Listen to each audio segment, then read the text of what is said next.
Section 3 is all about the word biodiversity. And if you look at that word before we even get to the next slide, you can probably break it down and figure out what it means.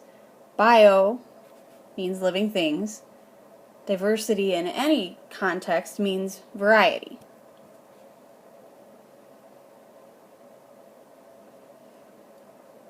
Technically speaking, biodiversity is the total of all the genetically based variation in all organisms in the biosphere. Or you can say variety of living things. Let's talk about why that's important. Obviously it sounds important. It sounds like it's better to have more variety of living things, but let's get into specifics of why. First of all, there are 3 different types of biodiversity: ecosystem diversity, species diversity, and genetic diversity. Ecosystem diversity refers to variety of habitats, communities, ecological processes in the biosphere. The number of different species in the biosphere or in a particular area is called species diversity.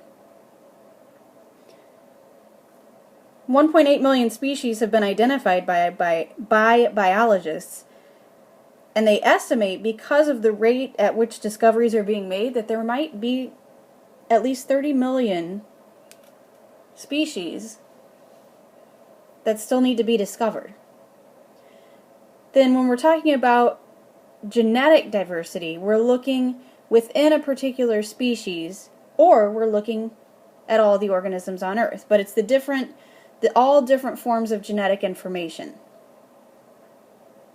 Within the species, diversity refers to all different forms of genes, or all the alleles for a particular trait that are present in that species.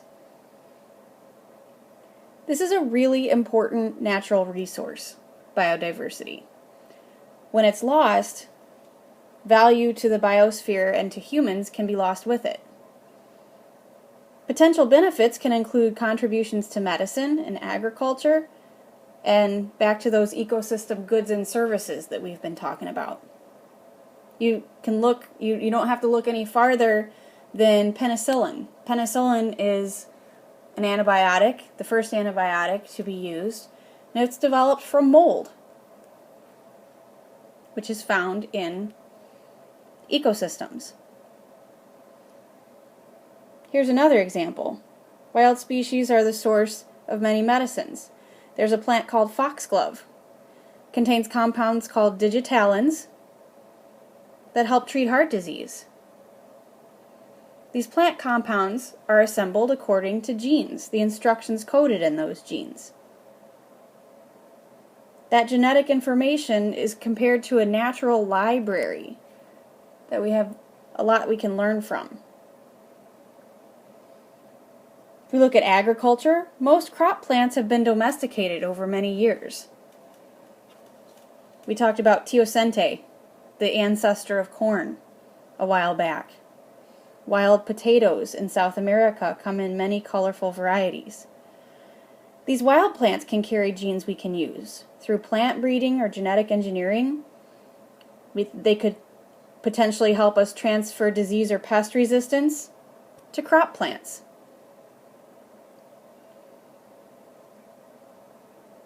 The number and variety of species in an ecosystem can have an effect on that ecosystem's stability, productivity, and value. We talked about a keystone species, the sea otter, in an ecosystem. The presence or absence of that keystone species can completely change the life or the nature of life in an ecosystem.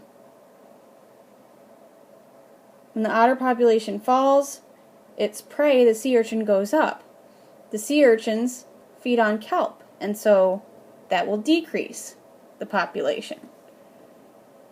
Obviously, healthy and diverse ecosystems affect soil, water, and air quality as well. Human activity is also sometimes considered to be the next cause of a mass extinction, because the extinctions are happening at such a great rate. the fastest rate since dinosaurs disappeared. It's approaching 1,000 times what's estimated to be the typical rate. As species disappear, they're gone forever. That contribution to human knowledge is lost. Species diversity is related to genetic diversity. The more genetically diverse a species is, we've talked about this, the greater the chances of that species as a whole surviving disturbances. As human activity reduces this, species are put at a greater risk for extinction. Species diversity is also linked to ecosystem diversity. When ecosystems are damaged, the organisms that inhabit them become more vulnerable to extinction. Humans reduce biodiversity by doing all these different kinds of things, altering habitats, hunting, introducing invasive species, releasing pollution, contributing to climate change.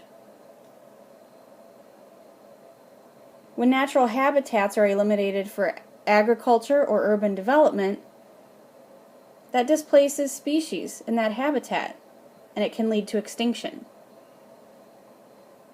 Development can split ecosystems into pieces. This is called habitat fragmentation, and what's left over is called habitat islands.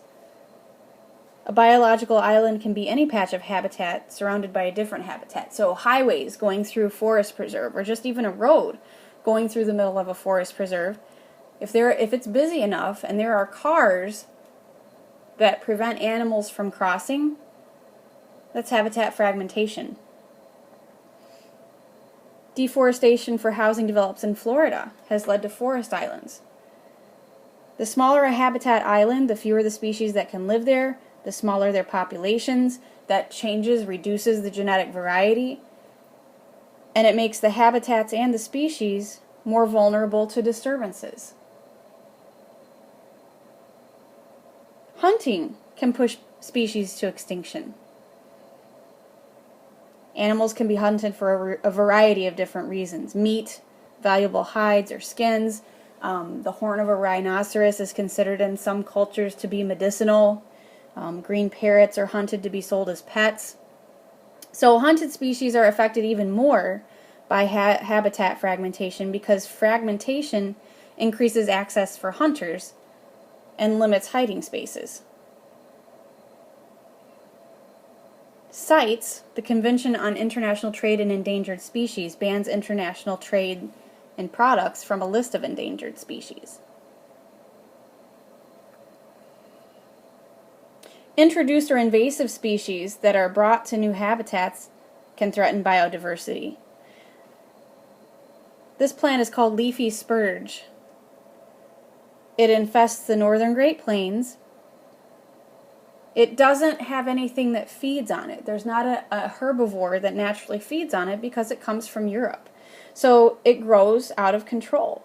It displaces grasses, other food plants. What's more, if animals do try to eat it, livestock animals like cattle and horses, it makes them sick. Pollution can threaten biodiversity. DDT is a pesticide that was used that affects birds' eggs.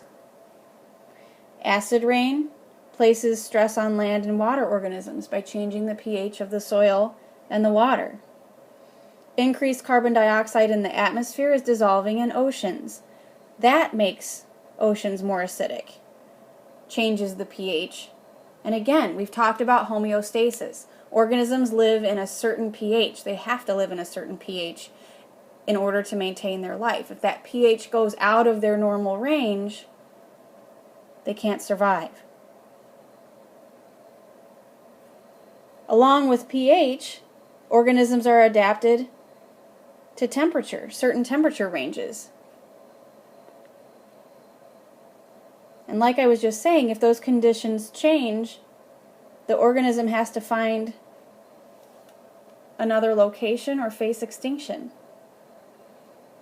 The forest islands in Florida are particularly vulnerable to climate change because if they change, they may not be able to move easily. They're trapped on this forest island. AZA, the Association of Zoos and Aquarium, oversees species survival plans, SSPs. designed to protect threatened and endangered species. There are captive breeding programs that they look at mating pairs of animals based on their genetic makeup so that we can maximize genetic diversity. The ultimate goal is to reintroduce individuals into the wild. So zoos and aquariums aren't just there for us to go look at the animals. They have a huge job. They're trying to work with protecting endangered species, breeding them so that they maximize genetic diversity, and then re-release them into the wild, or reintroduce individuals into the wild. There are 180 different species that are covered by species survival plans. Global conservation efforts don't just focus on one individual species. They protect entire ecosystems.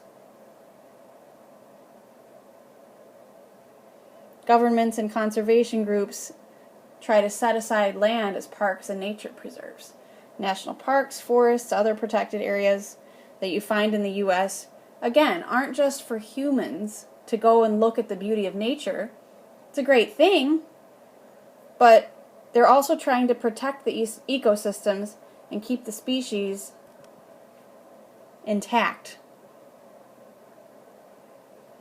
Conservation biologists concentrate their efforts in these areas called ecological hotspots. These are areas where there are significant numbers of species and habitats in immediate danger of extinction.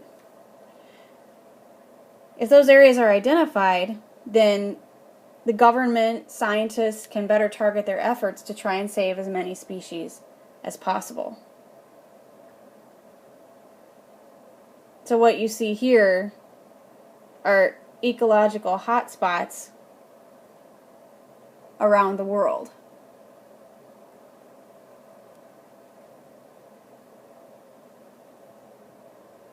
This is the tough part. Protecting biodiversity has to force people to kind of change their thinking, their habits, the way they earn their living. So it's helpful to offer some reward or incentive to the people or communities involved. There are tax credits. The United States government has offered tax credits to people who have installed solar panels or bought hybrid cars. Communities in Africa, Central America, and Southeast Asia have set aside lands for national parks and nature reserves to attract tourist dollars. In Australia, farmers were paid to plant trees along rivers and streams as part of wildlife corridors, connecting forest fragments between their farmlands. Carbon credits is a strategy aimed at encouraging industries to cut fossil fuel use. Companies are allowed to release a certain amount of carbon into the environment. Unused carbon may be sold back at set market value or traded to other companies. This encourages industries to pay for lower emission machinery and be more carbon efficient.